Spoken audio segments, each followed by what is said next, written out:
فلا مضل له ومن يضلله فلا هادي له ونشهد أن لا إله إلا الله وحده لا شريك له ونشهد أن سيدنا وسندنا وحبيبنا ومولانا محمدا عبده ورسوله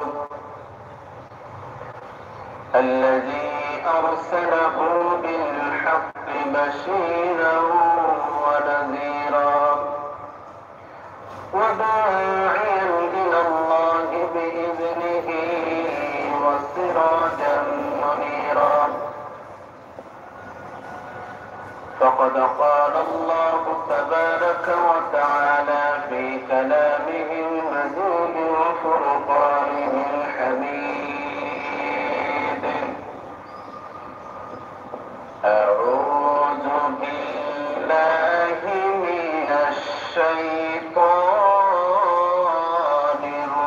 الرجيم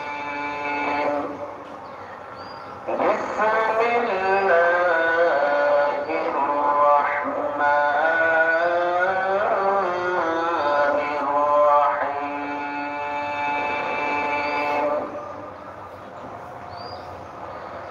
إن الله وملائكته يصلون على النبي يا أيها الذين آمنوا صلوا عليه وسلموا تسليما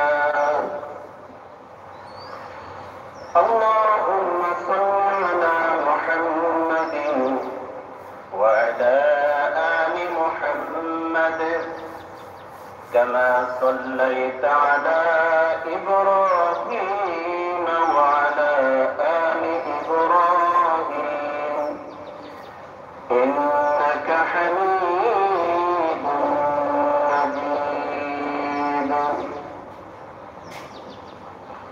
اللهم بارك على محمد وعلى آل محمد كما باركت على إبراهيم وعلى آل إبراهيم إنك حميد مجيد وبس সম্মানিত মুসল্লিয়ান কিরাম মহান আল্লাহ পাকের শাহী দরবারে শুকর আদায় করছি যে মহান আল্লাহ তাআলা আমাদেরকে পবিত্র জুমার নামাজ আদায়ের জন্য আল্লাহ তাআলার ঘর মসজিদে আসার বসার তৌফিক দান করেছেন এজন্য সকলের দিক থেকে শুকর আদায় করে বলি আলহামদুলিল্লাহ আল্লাহ তাআলা সূরাতুল মাইদা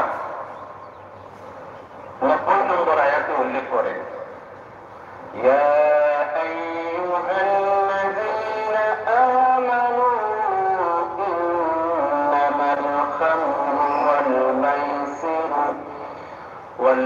والأنصاب والأزلام رجس من عمل الشيطان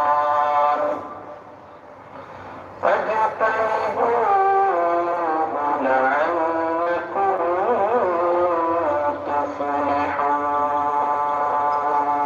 تفلحون يا أيها الذين آمنوا إيماندارগণ إنما الخمر والميسر মদ জুয়া এবং والأنصاب والأزلام পূজা দেবী ভাগ্য নির্ণয়কারী তীর মিন আমালিশ শাইতান এগুলো ঘৃণিত শয়তানের কাজ ফাস্তানিবুহু তোমরা এগুলো বর্জন করো লাআল্লাকুম তুফলিহুন যাতে তোমরা সফলতা পেয়ে যেতে পারো, মুক্তি পেয়ে যেতে পারো। আল্লাহ তাআলা সূরাতুল মায়দার 90 নম্বর আয়াতের মাধ্যমে 4টা জিনিসকে হারাম করেছে। এই 4টা জিনিস হচ্ছে মদ, জুয়া এবং পূজার জন্য যে দেবী তৈরি করা হয়, মূর্তি তৈরি করা হয় এগুলোকে, এবং ভাগ্য নির্ণয়কারী তীর, স্বর বা তীর মানে লটারি, এগুলোকে আল্লাহ হারাম ঘোষণা করেছে। মহান আল্লাহ সুবহানাহু ওয়া তাআলা মানুষের জন্য, মানব জাতির জন্য কল্যাণকর এমন প্রতিটি জিনিসকে আল্লাহ হালাল করেছে। মানব জাতির জন্য হারাম, মানব জাতির জন্য ক্ষতিকর এমন প্রতিটি জিনিসকে আল্লাহ হারাম ঘোষণা করেছে। কল্যাণকর জিনিসকে হালাল করেছে ও কল্যাণকর জিনিসকে আল্লাহ তাআলা হারাম করেছে। নবী করিম সাল্লাল্লাহু আলাইহি ওয়াসাল্লাম আরবের যে সমাজে তিনি আল্লাহ তাআলা তাহাকে নবী বানিয়ে পাঠিয়েছিল, এই সমাজের মধ্যে মদ অনেক ব্যাপক ছিল। নবী আলাইহিস সালাম যখন নবুয়ত প্রাপ্ত হলেন, তখন সাহাবীদের মধ্যে থেকে অনেকেই, বিশেষ করে হযরত ওমর রাদিয়াল্লাহু আনহু, তিনি মনে মনে আকাঙ্ক্ষা করতে আল্লাহ তাআলা এমন কোন আয়াত কেন নাযিল করেন না যাতে করে মদকে হারাম ঘোষণা করা হয়। কারণ মদের ভয়াবহ পরিণতি সম্পর্কে তিনি অবগত ছিলেন। তখন তিনি মনে মনে আল্লাহর কাছে দোয়া করলেন। তখন আল্লাহ সুবহানাহু ওয়া তাআলা মদ পানকে একসাথে নিষেধ করেন নাই। মদ সম্পর্কে আল্লাহ তাআলা 4টি আয়াত নাযিল করেছেন, স্টেপ বাই স্টেপ। তার কারণ হচ্ছে আরবেরা মদের প্রতি এত অভ্যস্ত ছিল যে হুট করে যদি আল্লাহ তাআলা নিষেধ করতেন, প্রকৃত ঈমানদার যারা তারা বের হয়ে আসতো, কিন্তু অনেকের জন্য কষ্টকর হয়ে যেত। এজন্য আল্লাহ তাআলা স্টেপ বাই স্টেপ মদকে হারাম করেছেন, একসাথে করেন নাই। মদ সম্পর্কে আল্লাহ রাব্বুল আলামিন সর্বপ্রথম যে আয়াত নাযিল করেন, সেখানে আল্লাহ তাআলা বলেন, ওয়া মিন সামারাতিন নাখিলি ওয়াল আ'নাবি তাত্তাখিযুনা মিনহু সাকারাও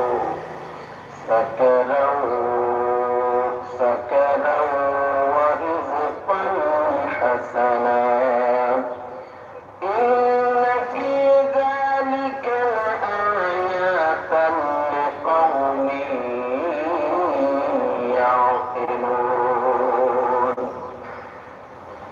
খেজুর এবং আঙ্গুরের মধ্যে অনেক শিক্ষণীয় বিষয় রয়েছে।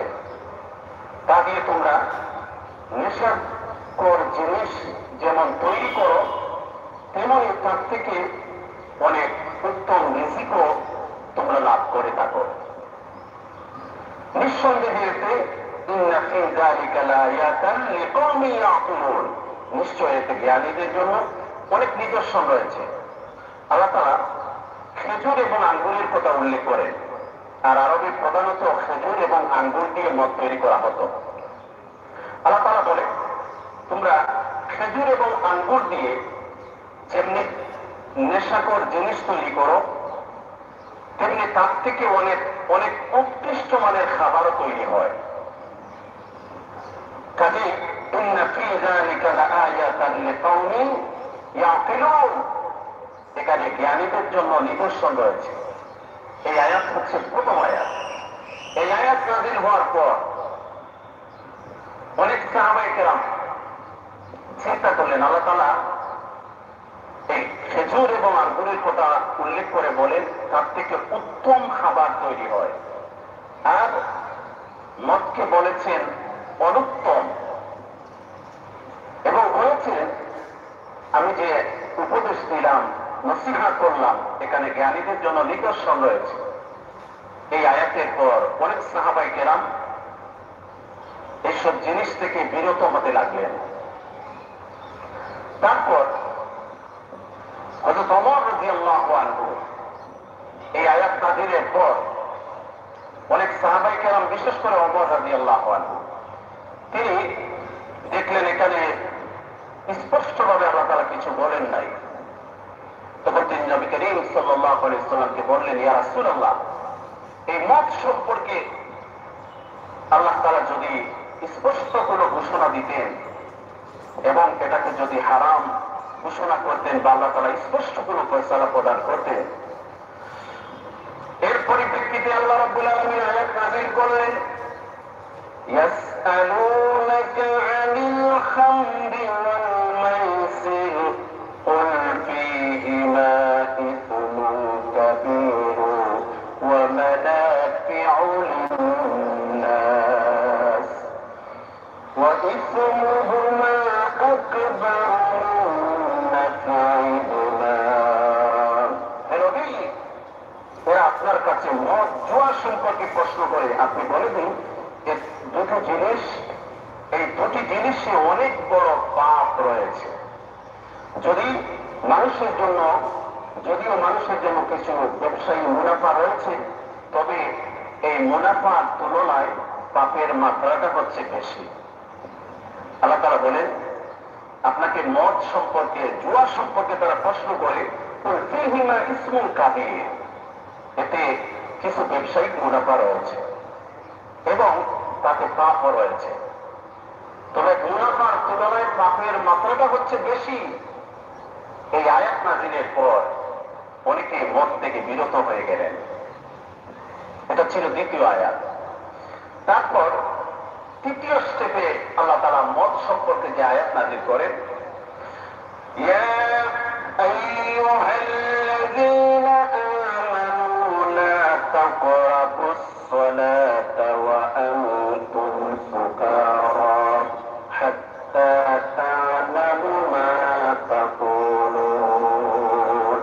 হে ঈমানদারগণ, তোমরা নেশাগ্রস্ত অবস্থায় নামাজের নিকটবর্তী হইও না যতক্ষণ না তোমাদের নেশা কেটে যায় এবং নামাজে তোমরা কি পড়তেছ সেটা না বুঝতে পারো, ততক্ষণ পর্যন্ত তোমরা নামাজের নিকটবর্তী হইও না। অর্থাৎ নামাজের সময় হলে তোমরা নেশাদ্রব্য গ্রহণ করো না।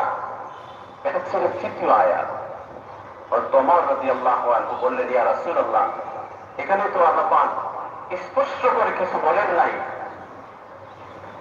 এবং তিনি নিজেও আল্লাহর কাছে দোয়া করলেন, আল্লাহ, মদ সম্পর্কে আমাদের স্পষ্ট কোনো ঘোষণা দিন। যার পরিপ্রেক্ষিতে আল্লাহ সুবহানাহু ওয়া তাআলা সূরা মায়েদার 90 নম্বর আয়াত নাযিল করেন, ইয়া আইয়ুহাল্লাযীনা আমানু ইন্নামাল খামর, ঈমানদারগণ, তোমাদের জন্য হারাম ঘোষণা করা হলো মদ। খমর এর অর্থ হচ্ছে ডেকে দেওয়া। খমর থেকে এসেছে খিমার।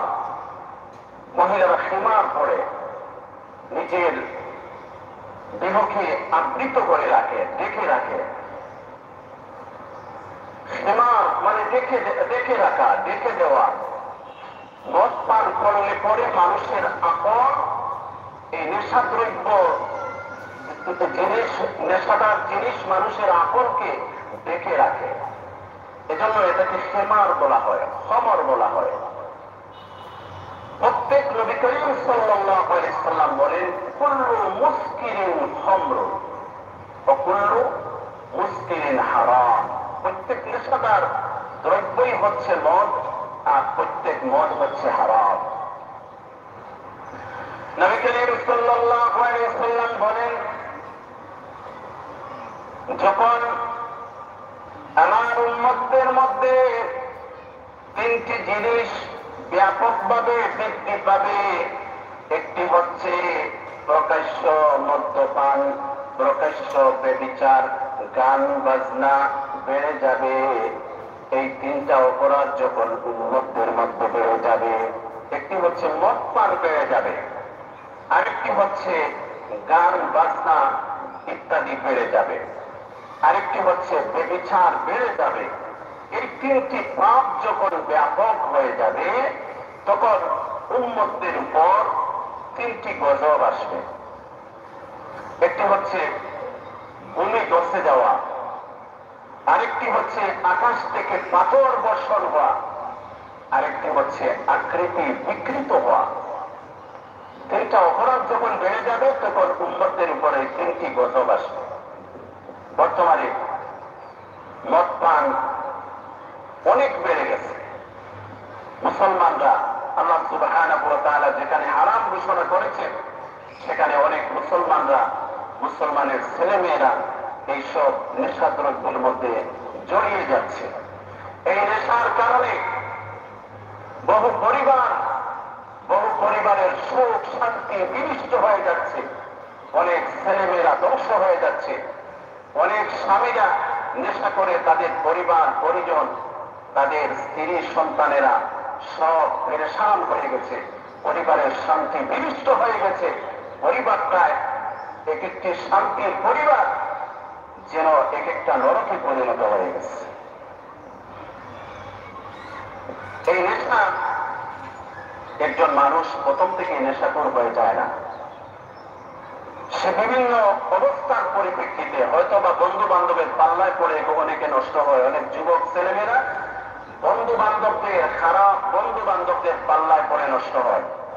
এজন্য আমাদের ছেলেমেয়েরা কোথায় যাচ্ছে, কার সাথে মিশতেছে, কি করতেছে, তাদের দিকে আমাদের গভীর দৃষ্টি রাখতে হবে, যাতে করে আমার অজান্তে আমার সোনার ছেলেমেয়েরা ওরা ধ্বংস হয়ে না যায়, ওরা নেশার জগতে যাতে প্রবেশ না করে। আর হুট করে একজন মানুষ মদ্যপ হয় না। প্রথমে সে হয়তো ছোট থেকে শুরু করে, প্রথমে সিগারেট দিয়ে শুরু করে, তারপর গাঁজাতে এক ধাপ উন্নত হলো, সে গাঁজাতে প্রবেশ করলো, গাঁজা থেকে আরো এক ধাপ উপরে গেল, মিলন দিয়ে শুরু করলো, তারপর যখন আস্তে আস্তে অভ্যস্ত হয়ে গেল তখন ইয়াবা বাবা টাবা যা পায় সব খায়। এইভাবে যুবক ছেলেমেয়েরা, আমি আগে একদিন বলেছিলাম, স্কুলের ছেলেমেয়েরা, ছোট ছোট বাচ্চারা, ওরা সিগারেট খায়, ওরা বেপ খায়। এই সমস্ত ছেলে মেয়েদের প্রতি গার্জিয়ানদের অবশ্যই সূক্ষ্ম দৃষ্টি রাখতে হবে, নতুবা এক সময় এরা আপনার আমার সমাজের জন্য, পরিবারের জন্য অনেক হুমকি হয়ে দাঁড়াবে। তাদের জীবন কিন্তু বরবাদ হয়ে যাবে, পরিবার এবং সমাজের জন্য ধ্বংস হয়ে যাবে। অনেক পরিবার এই মদের টাকা, নেশার টাকা জোগাড় করার জন্য তারা অনেক অন্যায়ের পথ বেছে নেয়, ছিনতাই করে, চুরি করে, রাহাজানি করে। এমনকি বেশ কয়েক বছর আগে এই একটা মেয়ে, পুলিশ ছিল ওর বাবা, আপনাদের ঘটনাটা হয়তো মনে পড়বে, পুলিশ ছিল বাবা, মেয়েটা যখন নেশার জগতে প্রবেশ করে, ওরা যখন লাশকে বুঝতে পারে, মেয়েকে একটু কন্ট্রোল করার জন্য চেষ্টা করে, তখন সে তার বন্ধু বান্ধবদের সাথে মিশার জন্য এবং নেশা করার জন্য এমন পাগল হয়ে যায় যে একটি পর্যায়ে তার বাবা মাকে সে হত্যা করে ফেলে। বেশ কয়েক বছর আগে ওর বাবা ছিল একজন পুলিশ অফিসার, এই ঘটনাটি ঘটেছিল। কাজে আল্লাহ সুবহানাহু ওয়া তাআলা আমাদের সবাইকে ধর্মীয় অনুশাসন মেনে চলতে হবে। আল্লাহ যেটা হারাম করেছেন এর ধারে কাছেও আমরা যাব না। আল্লাহ তাআলা শরীয়তের সীমা বর্ণনা করে বলেন, তিলকা হুদুদুল্লাহ, এটা হচ্ছে শরীয়তের হুদুদ, সীমা। ওয়ালা তাকরাবুহা, এর নিকটে তোমরা যেও না। মানে অন্যায়টা করা তো দূরের কথা, এর নিকটেও যেও না।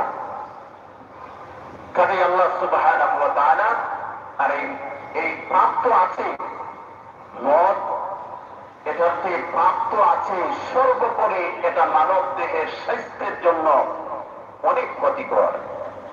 আবার অনেকে দাবি করে তার দুঃখ বেদনা টেনশন ভুলে থাকার জন্য সে নেশা গ্রহণ করে।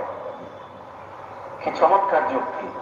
কিন্তু না, আপনি যদি কখনো পেরেশান হন, আপনি যদি কখনো টেনশন যুক্ত হন, আপনি যদি কখনো মানসিক কোন যন্ত্রণায় করেন, তাহলে এর সমাধান কোরআন থেকে, হাদিস থেকে, ইসলাম থেকে নেবেন। যদি আমরা একজন মানুষ যদি কঠিন কোন চিন্তায় থাকে, ডিপ্রেশনের মধ্যে থাকে, কঠিন কোন সমস্যায় জর্জরিত থাকে, এবং সে ডিপ্রেশনকে ভুলে থাকার জন্য কি আমল করবে? আমরা যদি কোরআনুল কারীমের দিকে তাকাই, আল্লাহ রাব্বুল আলামিন বলেন, আলা বিযিকরিল্লাহি তাতমাইন্নুল কুলুব। দুনিয়ার কোনো কিছুই মানুষের অন্তরকে প্রশান্তি দিতে পারে না। একটি জিনিস মানুষের অন্তর আত্মাকে প্রশান্তি দিতে পারে, সেটি হচ্ছে আল্লাহ পাকের জিকির। আপনি ডিপ্রেশনে ভুগতেছেন, আপনি পেরেশানির মধ্যে আছেন, দুশ্চিন্তাগ্রস্ত, আপনি অস্থির, আপনি বিপদে, কোনো রাস্তা পাচ্ছেন না, আপনি নীরবে নির্জনে অন্তর থেকে, অন্তরের অন্তঃস্থল থেকে, হৃদয়ের গভীর থেকে আল্লাহকে স্মরণ করুন, আল্লাহর নামের জিকির করুন।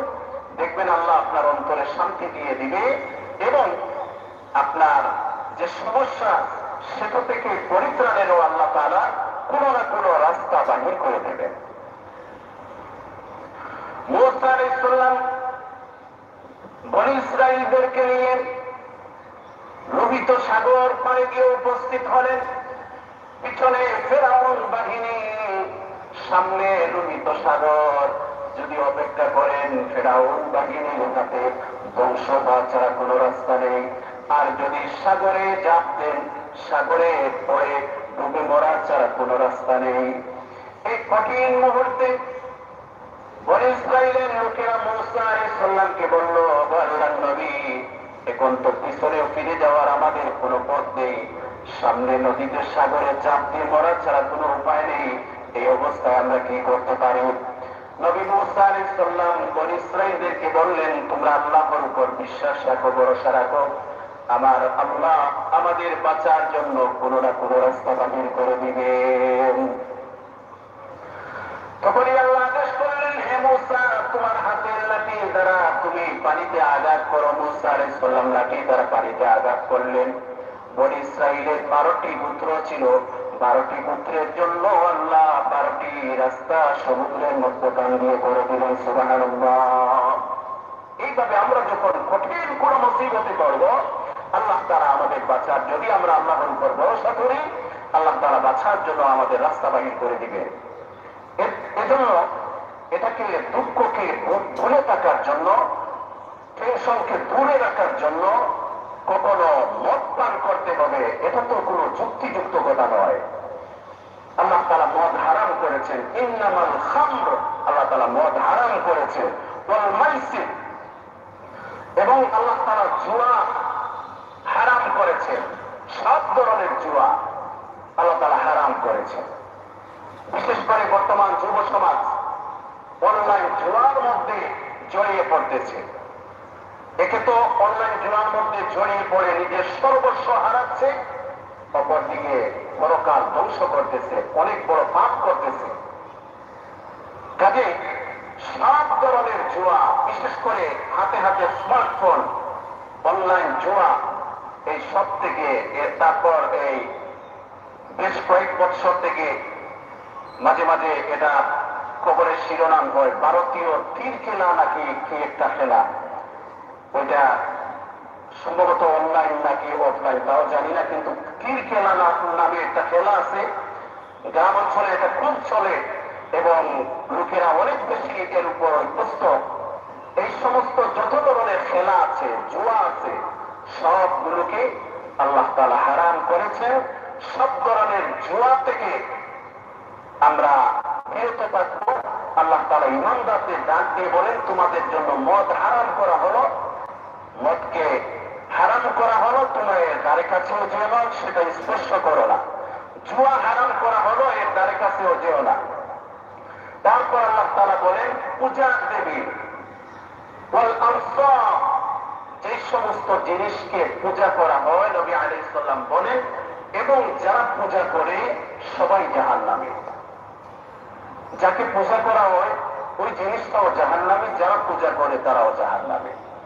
তো যারা এই সমস্ত করতেছে বুঝতেছে না, শিরিক করতেছে, কিন্তু মুসলমানদের মধ্যে থেকে অনেকে না জেনে না বুঝে তাদের ঈমান বিসর্জন দিয়ে দিচ্ছে। বিশেষ করে হিন্দু ধর্মাবলম্বীদের যখন দুর্গাপূজা আসে তখন রাজনৈতিক নেতারা অস্থির হয়ে যান কে কার আগে গিয়ে পূজা মণ্ডপে শুভেচ্ছা জানাবেন। এটা না করলে কি হবে? হিন্দুদের ভোট পাবেন না। আপনি যদি ভালো নেতা হন, আদর্শবান নেতা হন, আপনি যদি ভালো মানুষ হন, তাহলে অন্য ধর্মের লোকেরা তাদের ধর্মীয় অনুষ্ঠানে গেলেও ভোট দেবে, না গেলেও দেবে। আর আপনি যদি খারাপ চরিত্রের হন, আপনি যদি খারাপ হন, তাহলে তো গেলেও দেবে না। কাজে সামান্য দুনিয়ার স্বার্থের জন্য গিয়ে অন্যান্য ধর্মাবলম্বীদের ধর্মীয় অনুষ্ঠানে আপনি শুভেচ্ছা জানাবেন, মানে আপনি তাদেরকে সমর্থন করলেন। তারা যেগুলো করতেছে এই শিরককে আপনি সমর্থন করলেন। সমর্থন যখন করলেন তখন আপনিও তো তাদের মধ্যে হয়ে গেলেন। হাদিসে আসছে নবী আলাইহিস সালাম বলেন, যেই জায়গার মধ্যে শিরক হয় সেখানে সব সময় আল্লাহর লানত বর্ষিত হয়। তো আপনি গেলেন, সেখানে গিয়ে লানত নিয়ে আসলেন। এবং অন্য হাদিসে আসছে নবী আলাইহিস সালাম বলেন, যেই জায়গায় শিরক হয় ওই জায়গায় আল্লাহ তাআলা যে কোনো মুহূর্তে গজব নামতে পারে। কাজে মুসলমানগণ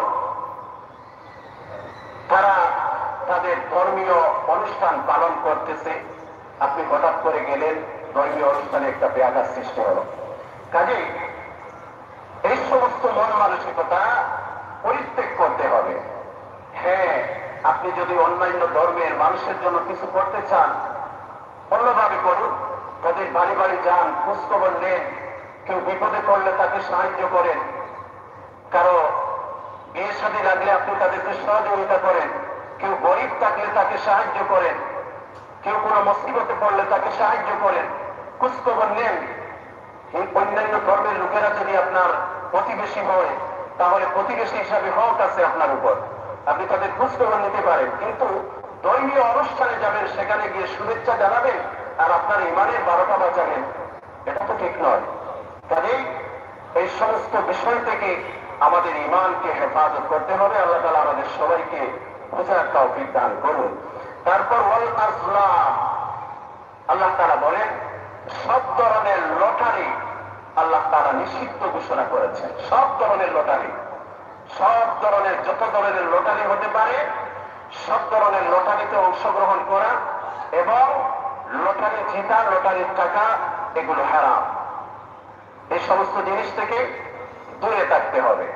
তারপর এই বাচ্চারা অনেক ধরনের গেমস খেলে, যেগুলো এই অনেক গেমসের মধ্যে অনেকগুলো আছে আবার পেড ভার্সন, এগুলো টাকা পে করে তারপর খেলতে হয়। যেমন আবার সামাজিকভাবে আমাদের সমাজটা গুণে ধরে গেছে। এই গুণে ধরা সমাজকে পরিবর্তন করতে হলে আমাদের সবাইকে সচেতন হতে হবে। বেশ কিছুদিন আগে লিডিং ইউনিভার্সিটিতে তারা ফ্রি ফায়ারের একটা আয়োজন করেছিল। সেখানে অনেক ছেলেমেয়েরা এই খেলাতে অংশগ্রহণ করেছিল এবং তাদেরকে এই খেলাতে উদ্বুদ্ধ করার জন্য সেখানে প্রাইজ মানির ব্যবস্থা রাখা হয়েছিল। এমনিতেই করোনার সময় প্রতিষ্ঠানগুলো অনলাইনে ক্লাস চালু করে বাচ্চাদের হাতে স্মার্টফোন তুলে দিয়েছিল। আপনারা গভীরভাবে লক্ষ্য করলে দেখতে পারবেন করোনার আগের বাচ্চাদের লেখাপড়ার মান, করোনার পরের বাচ্চাদের লেখাপড়ার মান, বাচ্চাদের আগের চরিত্র এবং করোনার পরের চরিত্র অনেক পরিবর্তন হয়ে গেছে। বাচ্চারা আগে কিরকম ছিল আর পরে কিরকম।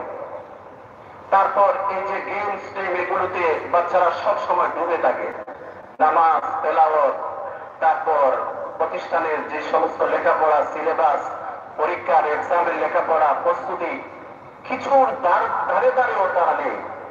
সব সময় সুযোগ পাইলে মোবাইলে গেমস নিয়ে ব্যস্ত থাকে। এর মধ্যে থেকে যদি কোন শিক্ষা প্রতিষ্ঠান এরকম খেলার আয়োজন করে আর বাচ্চাদের এই খেলার প্রতি উদ্বুদ্ধ করে, এটা অত্যন্ত দুঃখজনক। যেখানে সমাজ বিজ্ঞানীরা এই বাচ্চাদেরকে কিভাবে সমাজের জন্য, বাচ্চারা দিন দিন সমাজের জন্য একটা সমস্যা হয়ে দাঁড়াইতেছে, বিশেষ করে এইভাবে চলতে থাকলে ভবিষ্যতে এই বাচ্চারা সমাজের জন্য হুমকি হয়ে দাঁড়াবে। কিন্তু শিক্ষা জাতির যে মেরুদণ্ড বলা হয়, এইভাবে শিক্ষা গ্রহণ করে এই বাচ্চাগুলো তাদের ভবিষ্যৎ অন্ধকারের দিকে নিয়ে যাচ্ছে। সমাজ বিজ্ঞানীরাও উদ্বেগ প্রকাশ করতেছেন। কাজে এটা এককভাবে কারো জন্য সম্ভব না, কারো পক্ষে সম্ভব না। এই যে মদ, জুয়া, তারপর লটারি, এই সমস্ত থেকে আমাদের সবাইকে বিরত থাকতে হবে। বিশেষ করে আমাদের বাচ্চাদেরকে এই সমস্ত জিনিস থেকে বিরত রাখতে হবে, তাদের প্রতি সজাগ দৃষ্টি রাখতে হবে। তারপর আল্লাহ রাব্বুল আলামিন বলেন এগুলো সম্পূর্ণরূপে বর্জন করতে হবে। রিজসুম মিন আমালিশ শয়তান, কেউ যদি এগুলো করে এটা হচ্ছে শয়তানের কাজ, ঘৃণিত। আল্লাহ বলতেছেন এটা ঘৃণিত, নোংরা, অপবিত্র শয়তানের কাজ। কেউ যদি এগুলো করে, কেউ যদি মদ খায়, জুয়া খেলে, তারপর লটারিতে অংশগ্রহণ করে, কেউ যদি পূজা মণ্ডপে যায়, কেউ যদি শিরিক করে, এগুলো হচ্ছে নোংরা অপবিত্র শয়তানের কাজ। আল্লাহ তাআলা বলেন ফাসতানিবুহু লাআল্লাকুম তুফলিহুন, তোমরা এই সব থেকে বিরত থাকো যাতে তোমরা সফলতা অর্জন করতে পারো। তারপর আল্লাহ তাআলা বলেন ইন্নামা ইউরিদুশ শাইতানু আন ইউকিয়া বাইনাকুমুল আদাওয়াতা ওয়াল বাগদা ফিল খামরি ওয়াল মাইসিরি ওয়া ইয়াসুদ্দাকুম আন যিকরিল্লাহ ওয়া আনিস সালাত ফাহাল আনতুম মুনতাহুন। শয়তান মদ ও জুয়ার মধ্যে ফেলে তোমাদের মধ্যে শত্রুতা, বিদ্বেষ সৃষ্টি করে দিতে চায়। এগুলো হচ্ছে শয়তানের হাতিয়ার। এই যে চারটা জিনিসের কথা বললাম, এগুলো হচ্ছে আল্লাহ তাআলা আগেই বলেছেন এগুলো শয়তানের কাজ, আর এখানে বলতেছেন এগুলো শয়তানের হাতিয়ার। এই শয়তান এই হাতিয়ারের দ্বারা তোমাদের মধ্যে আদাওয়াত ওয়াল বাগদা, শত্রুতা এবং বিদ্বেষ, পরস্পরের মধ্যে শত্রুতা, হানাহানি, মারামারি এবং হিংসা, বিদ্বেষ তৈরি করতে চায়। এগুলো তৈরি করেও শেষ না, শয়তানের আরো মিশন আছে। তারপর আল্লাহ বলেন ফিল খামরি ওয়াল মাইসির, এবং এভাবেই সে তোমাদের আল্লাহর স্মরণ, যিকরিল্লাহি ওয়া আনিস সালাত, শয়তান তোমাদের মধ্যে শত্রুতা, হিংসা, বিদ্বেষ, পরস্পরের মধ্যে মারামারি, হানাহানি, রাহাজানি, একে অন্যের সাথে দুশমনি, এগুলো সৃষ্টি করতে চায়। আর এগুলোর মাধ্যমে শয়তান তোমাদেরকে আল্লাহর স্মরণ থেকে, আল্লাহর জিকির থেকে তোমাদের বিরত রাখতে চায়। এই যে বাচ্চারা গেমস খেলে, তারপর বিভিন্ন ধরনের খেলাধুলায় অংশগ্রহণ করে, কত সময় এই যে স্টেডিয়ামে মাঝে মধ্যে খেলা হয়, বিকেল থেকে এই খেলার আয়োজন যে হয়, বিকেল থেকে শুরু হয়, এই আসরের নামাজ, মাগরিবের নামাজ, এশার নামাজ সব গেল। যারা আয়োজন করলো তাদের গেল, যারা খেলতেছে তাদেরও নামাজ নেই, যারা দর্শক তাদেরও নামাজের কোনো খবর নেই। তারপর রাস্তাঘাট যানজট সৃষ্টি করে, হঠাৎ করে কোনো ইমার্জেন্সি রোগী যদি হয়, ইমার্জেন্সি যদি কোনো সমস্যা হয় কারো, তাহলে কত সমস্যায় পড়তে হয়। আর নামাজ গেল, আল্লাহর জিকির গেল। এই যে মানুষগুলো, নবী করিম সাল্লাল্লাহু আলাইহি ওয়াসাল্লাম বলেন যেই মজলিসের মধ্যে আল্লাহর জিকির করা হয় না, সেই মজলিসটা কাল কিয়ামতের দিন মানুষের জন্য অভিশাপের কারণ হয়ে দাঁড়াবে। এই যে খেলাধুলার যে আসর, এগুলোতে কি আল্লাহর নাম নেওয়া হয়? এগুলো কি খুব আল্লাহর নাম নিয়ে জিকির করে তেলাওয়াত করে কি এগুলো উদ্বোধন করা হয়? না, এরকম করা হয় না। তবে কি খেলার মধ্যে এমন খেলা যায় যেটাতে কোনো কম্পিটিশন নেই, যেটাতে কোনো প্রাইজের ব্যবস্থা করা হবে না, শুধুমাত্র খেলবেন বিনোদনের জন্য, এক্সারসাইজের জন্য। এই সমস্ত খেলাকে ইসলাম জায়েজ করেছে, অনুমতি দিয়েছে। কিন্তু যে খেলার মধ্যে হার জিতের ব্যবস্থা করে রাখা হয়েছে, প্রাইজের ব্যবস্থা করে রাখা হয়েছে, ওই সমস্ত খেলা ইসলাম সমর্থন করে না। এটাকে কয়েকজন মিলে খেলবেন, বিনোদনের জন্য খেলবেন, একটু এই এক্সারসাইজের জন্য খেলবেন। হযরত নবী করিম সাল্লাল্লাহু আলাইহি সাল্লাম রাত্রি বেলা আয়েশা রাদিয়াল্লাহু আনহার সাথে এই দৌড় প্রতিযোগিতা করতেন। একদিন আয়েশা রাদিয়াল্লাহু আনহা নবী আলাইহিস সালামকে দৌড়ে পিছনে ফেলে দিয়েছিলেন। একদিন নবী আলাইহিস সালাম এবং আয়েশা রাদিয়াল্লাহু আনহা দৌড় প্রতিযোগিতা করলেন। তখন নবী করিম সাল্লাল্লাহু আলাইহি সাল্লাম আয়েশা রাদিয়াল্লাহু আনহাকে হারিয়ে দিলেন। তখন নবী আলাইহিস সালাম বলেছিলেন যে আমি ওইটার প্রতিশোধ নিলাম, ওই যে অনেক আগে তুমি একবার আমাকে হারিয়েছিলে। তো এইভাবে বৈধ উপায়ে বৈধভাবে একটু বিনোদন, একটু এই খেলাধুলা ইসলাম সীমিত আকারে জায়েজ করেছে, কিন্তু ব্যাপক পরিসরে এই যে ক্রিকেট ম্যাচ, ফুটবল ম্যাচ, এক একটি ম্যাচের জন্য মিলিয়ন মিলিয়ন টাকা খরচ করা হয়। তারপর এক একটি ম্যাচকে কেন্দ্র করে আবার জুয়ারিরা অনেক জুয়ার আসর পেতে বসে। তারপর এখানে কত কিছু যে হয় আল্লাহ তাআলাই ভালো চায়। তারপর এই যারা দর্শনার্থী আছে ওরাও নামাজ বাদ দিয়ে, আল্লাহর জিকির বাদ দিয়ে, নিজের প্রয়োজনীয় কাজকর্ম বাদ দিয়ে ওরা খেলাতে, কেউ বা সরাসরি দেখতেছে, কেউ বা আবার অনলাইনে খেলা দেখতেছে, সময় নষ্ট করতেছে, কোনো মানে নাই। কিয়ামতের দিন এই সমস্ত সময়ের জন্য আল্লাহর কাছে জবাবদিহি করতে হবে। এই যে সময় আমরা অযথা নষ্ট করতেছি, এর জন্য অবশ্যই অবশ্যই জবাবদিহি করতে হবে। তারপর পছন্দের খেলোয়াড়ের জন্য কেউ যদি আবার অনেকে বাজি ধরে, যদি আমার অমুক দল জিতে তাহলে আমি পার্টি দেব, তারপর মানুষকে পার্টি দেব, আনন্দ করব, উল্লাস করব। তারপর নিজের পছন্দের প্লেয়ারের জন্য ওরা যদি জিতে, যেমন এই যে ফুটবলের সময়, এই ফুটবল খেলা যে গেল রাত 12টা 1টার সময়, চিল্লানি, রাস্তাঘাটে ফটকা বাজানো, তারপর আনন্দ উল্লাস করা, চিৎকার করা, মানুষের ঘুমে ব্যাঘাত সৃষ্টি করা, অসুস্থ বাচ্চা এদেরকে ডিস্টার্ব করা, এই সমস্ত ইসলাম সমর্থন করে না। এগুলো তো সমর্থন করে না। এমনকি আপনি যে ইবাদত করবেন, ইবাদত করতে হবে এমন ভাবে যে আপনার ইবাদতের কারণে অন্যের যাতে ডিস্টার্ব না হয়, অসুবিধা না হয়। ঘরের মধ্যে অনেকজন লোক ঘুমাইতেছে, আপনি অনেক জোরে জোরে তেলাওয়াত বা জিকির আরম্ভ করলেন না, ইসলাম এটা সমর্থন করে না। বাকিরা আরাম করতেছে, আপনি ইবাদত এমন ভাবে করবেন যাতে ওদের অসুবিধা না হয়।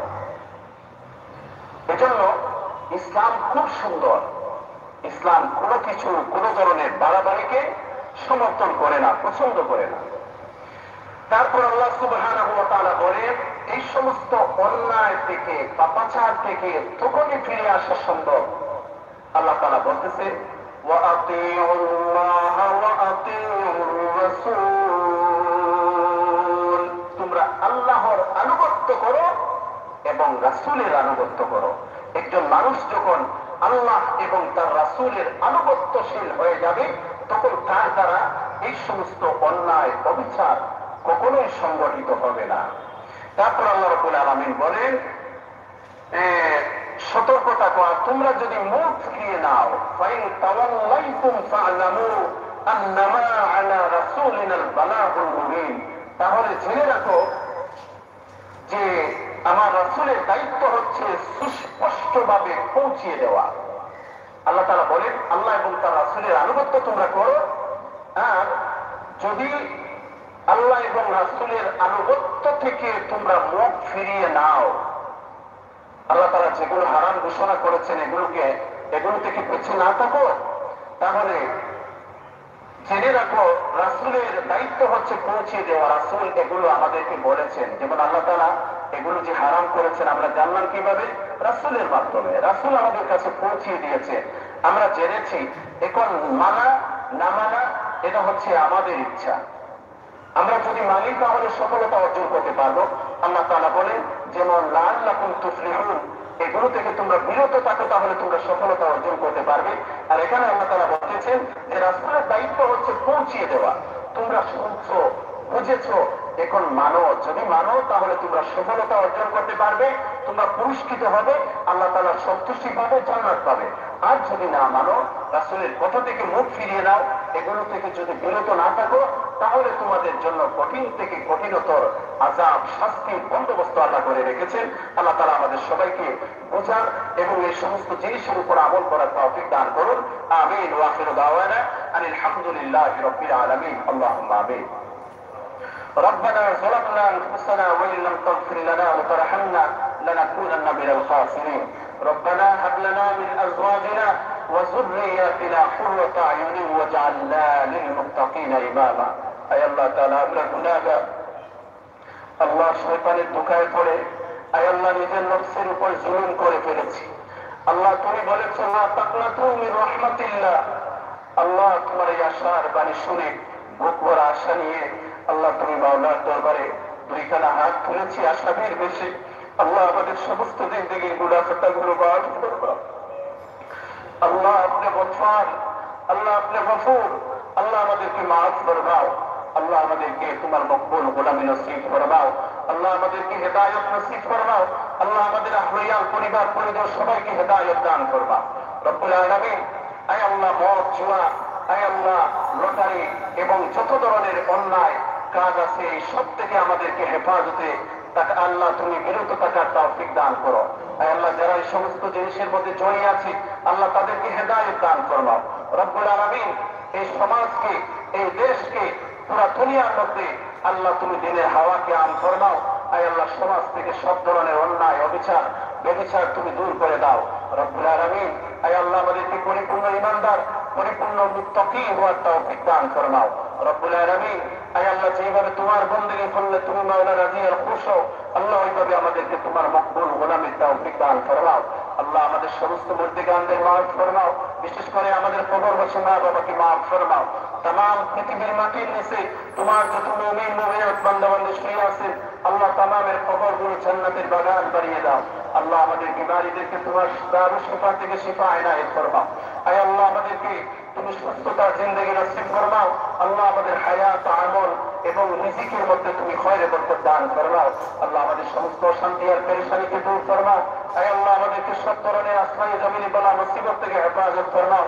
আয় আল্লাহ আমাদের আয় আল্লাহ সমস্ত অশান্তি আর পেরেশানি দূর ফরমাও। আয় আল্লাহ আমাদের तमाम হাজাত গুলো পূর্ণ ফরমাও, तमाम মুশকিলাত গুলো আসান ফরমাও। আয় আল্লাহ আমাদের तमाम দিনের হাজাত গুলো পূর্ণ ফরমাও। আয় আল্লাহ আমাদেরকে বারবার মক্কা মদিনা জিয়ারত নসিব ফরমাও। আল্লাহ এই মুহূর্তে আমাদের পক্ষ থেকে নাম ধরে ধরে সোনার মদিনায় অসংখ্য অগণিত দুরূদ এবং সালাম হাদিয়া পৌঁছাও। আল্লাহ আমাদের জান মাল ও ইজ্জত ও হেফাজত ফরমাও। بفضل سبحان ربك رب العزة عما يصفون والسلام على المرسلين والحمد لله رب العالمين آمين برحمتك يا أرحم